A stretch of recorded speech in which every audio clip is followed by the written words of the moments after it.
But we're going to move into our last segment. It might be the shortest of the podcast because we all know how Brandon loves these segments way early in May and June. But I saw this article on the Mothership where they basically said College Football Roundtable, sleeper playoff contenders. And they took a team from each division each conference, I should say. Power 5, that is. We're not talking Houston. We talked about them earlier. And they said, okay, here's a sleeper for this conference. Here's a sleeper for this conference. So what I thought, Brandon, is we will do the same thing. We're going to go through each of the Power 5s, and both me and you are going to give a sleeper and give a little bit about it. Why do we think they're going to be the sleeper? And we'll start at the top. The ACC. The favorite is Clemson, but Brandon, who's the team that could knock Clemson off and be that sleeper in the Atlantic Coast Conference? Well, I can't go with North Carolina as a sleeper. I don't think you can. They only won the Coastal last year. You certainly can't go with them as a sleeper. But a team, and I mentioned it earlier when we were talking about Houston, is the fact that they didn't do too bad last year at Louisville. And I think that Louisville is a team that actually has been moving itself up the ranks. College basketball has always been Louisville's forte. They don't got Teddy Two Gloves, though, anymore. He's playing for my Vikings now, Teddy Two Gloves. That's nice. Didn't know that's what they called him. You didn't know that was Bridgewater's nickname, Teddy Two Gloves? Teddy Two Gloves? I thought that's just some stupid-ass nickname that you just gave it right now. Or this is one that I heard on the SNL, or not SNL, Sunday Night Football, that one of the fans said, Teddy Bridge over troubled waters. Get it? Bridgewater over troubled waters? No, I freaking get it. So Louisville, though, they do play Florida State, Clemson, and Houston. It's really not easy at all. But I think that when you think of a sleeper, that would certainly be one. Okay, I'm gonna actually have two because here's what I thought in my head. Okay, I'm like, okay, I've got these two teams. I'm like, in my head, Brandon's probably gonna say the one I'm thinking at first because usually me and you are on the same page with these, where you usually say yours and I go, God damn it, I was gonna say them. So I'm just gonna say them both. And they both are a sleeper for the exact same reason. The first one, Virginia Tech Hokies. Reason why I'm saying the Hokies, bringing in their new coach, Coach Fuentes from Memphis, can right the ship, can possibly get them to the college football playoff. The big games for them, not only the ones in their coastal, but they got Tennessee week 2. They play at Notre Dame on the 19th of November. That game, a 2:30 start on NBC, in case you're wondering, Central Folk people. My other team, and this is the one out of the two, if I had to pick which one, I'm going with this team. Going with the U. Mark Richt's Miami Hurricanes. The reason being is Mark Richt, I think, is going to have a little chip on his shoulder that, you know what, I was a good coach. I got a bad rap in Georgia. I'm going to prove it here. And he's got one hell of a quarterback in Brad Kaya, who is probably going to be the second best quarterback prospect when we're all done this season. It's next year's draft is going to be who should be the first quarterback off the board, Brad Kaya or Deshaun Watson. Two ACC guys, if you notice that. Two ACC guys are going to be the ones we're talking about next draft. They're the ones, though, that are my real sleepers, just because the schedule is easier. They have a Notre Dame on their schedule, too. However, they don't have a Tennessee. They've got an easier non-conference schedule to go with that ACC schedule. So I think they're going to be 3-0, maybe 4-0 to start the season because they got Georgia Tech in that 4-0. And then, boom, right from there, what are you going to do in the conference? I think Mark Richt can get these kids playing well to where they could win a ACC if Clemson slips up and be a sleeper. How about the Big 12, though? The Big 12. We all know who I'm going to pick as my sleeper, so I'm just going to let you go first again. Yeah, well, I know who you're going to pick as the sleeper. I'm picking the same one. I think I know who you're picking, but they can't do any worse than what they did last year, so you got to go with the Texas Longhorns. Yeah, you got to go with the Texas Longhorns, baby. You have that's to. Exactly who I was going to pick. But Texas is really kind of like the cop-out pick because, wow, were they ever bullshit last year? No, I think TCU's the cop-out pick because TCU's kind of good, and they're usually consistently good. But see, that's the thing. They are good. They're not even a pick. Yeah, no. Like, they can't be. To me, that makes Texas more viable as a sleeper pick because to me, a sleeper pick is a team that could they do it? Could they not do it? They're probably not going to do it, but they could. That's why Texas is like, that's a real sleeper. But the thing is that, I really feel, okay, so Kansas went 0-12 last year, but Kansas is in a coma. They're not going anywhere near the playoffs. But I really think that and feel like Texas went 0-12 last year. Like they were still bad. They played that poorly. When you have people on the sidelines texting that they're going to transfer, that's bad, man. That's bad. But yeah, Texas. Yeah, and I mean the reason why Texas you think was so bad was they lose to Notre Dame 38-3. Then they lose to Cal. Kansas is in a coma. They are. They had won a game. Line of the show. Kansas is in a coma. Hashtag Kansas. Hashtag coma Kansas or Kansas coma. I like that better. That's the hashtag for our show. Like on a graphic conversation, me and Mark, when we used to do them, we used to have a hashtag of the show. The hashtag for this primetime podcast is hashtag Kansas coma. So just so we know you listen to the Primetime Podcast, tweet at us, hashtag Kansas coma. But yeah, to me, Texas is the sleeper because, I mean, some people are saying TCU, but to me, that's the cop-out pick because TCU is consistently good. Is TCU probably going to make it? I mean, are people worried that Dotson's not there anymore? So, oh my gosh, you're not going to be good, but they'll be a sleeper instead. Gary Patterson knows how to bring people in. Like, he had the Red Rocket, and they did fine without the Red Rocket there. But, no, to me, Texas is going to be the sleeper to watch in the Big 12. And the reason being is the Red River Shootout's going to be the game to watch. They're going to come to play against Boomer Sooner. Will Boomer Sooner probably win? Right now, I would give them the nod as the winner. However, Texas could upset them in that game. Let's move on, though. The Big Ten Conference. And it's going to pain me to say this, but I'm going to say this just to say this, and don't get mad at me, Brandon. Lovie Smith, college football playoff, his first year in the league. All right. Well, Ricky's going to have to lay off his happy pills Lovie for a Smith, little bit. College football playoff, first year in the league.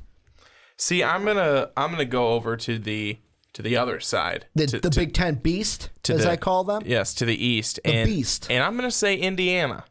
I'm going to say Indiana. I thought that they showed flashes last year. Is Michigan the same as like what I said about TCU? Are they the cop-out? Yeah, Michigan's good. Okay. Michigan's good. So, like, Michigan State, Ohio State, and Michigan, you can't pick. You cannot pick. Okay. And I actually have two teams here. I'd say Indiana, and now that Penn State no longer has Christian, terrible all over the place, Berg. You mean Christian Jet?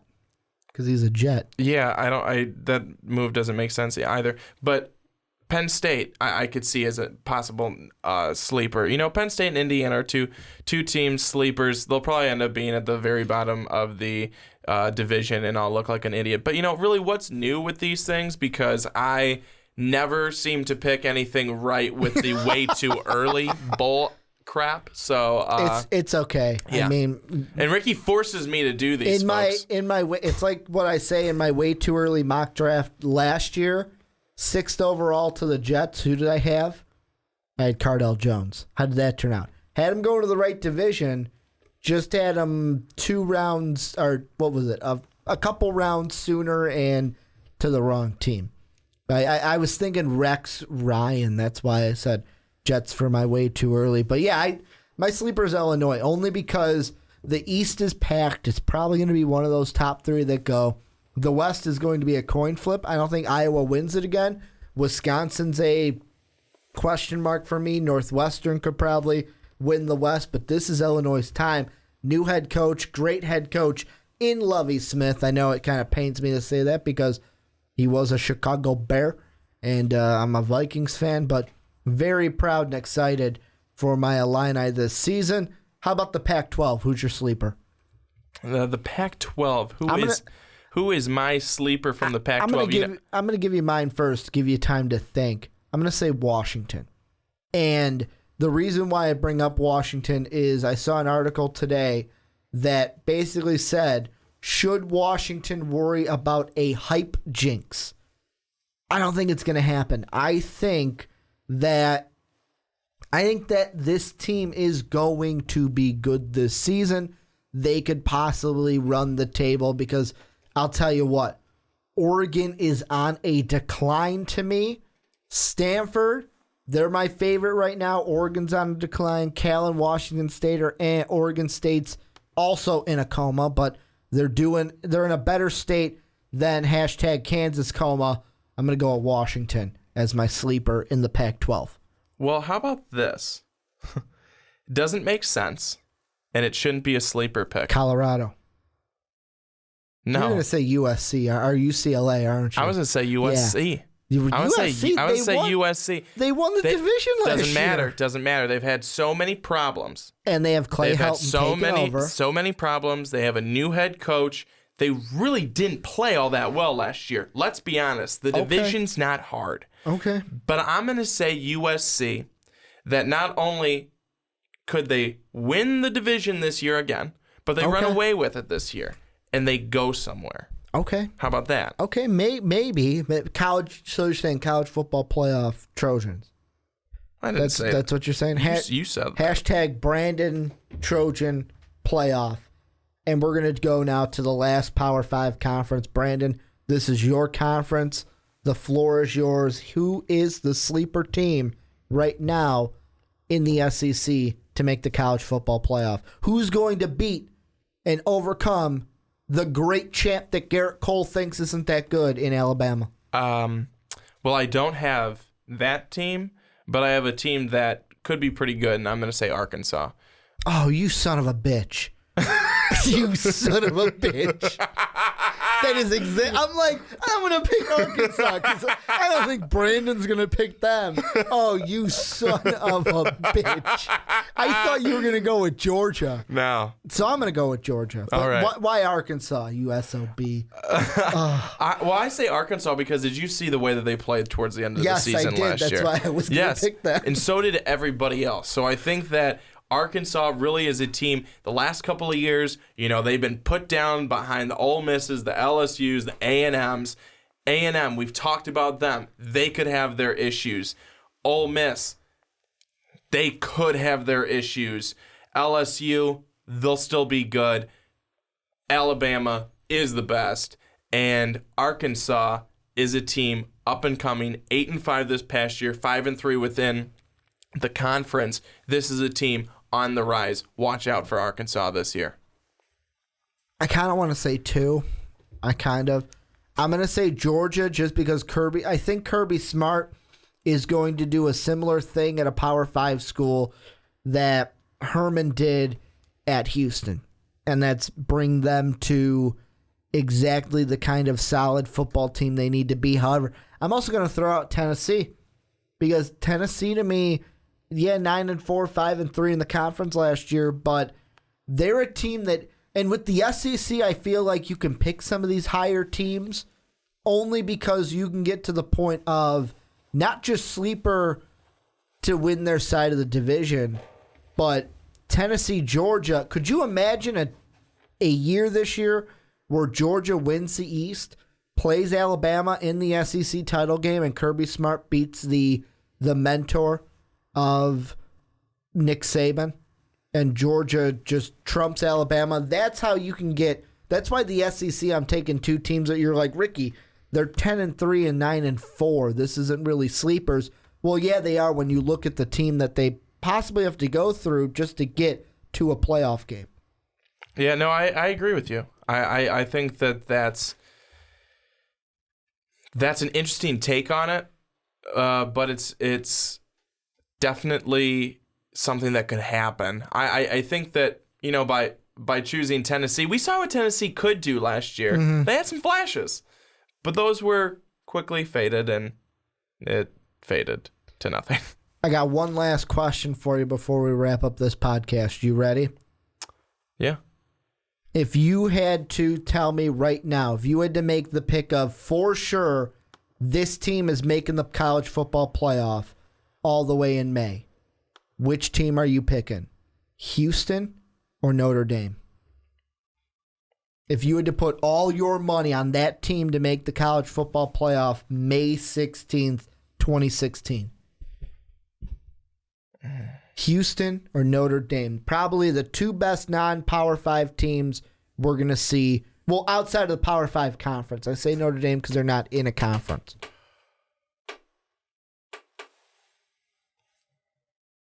I hit you with a tough one, didn't I? You did. I hit you with a real tough one. I'd put my money on Houston, but that's just me.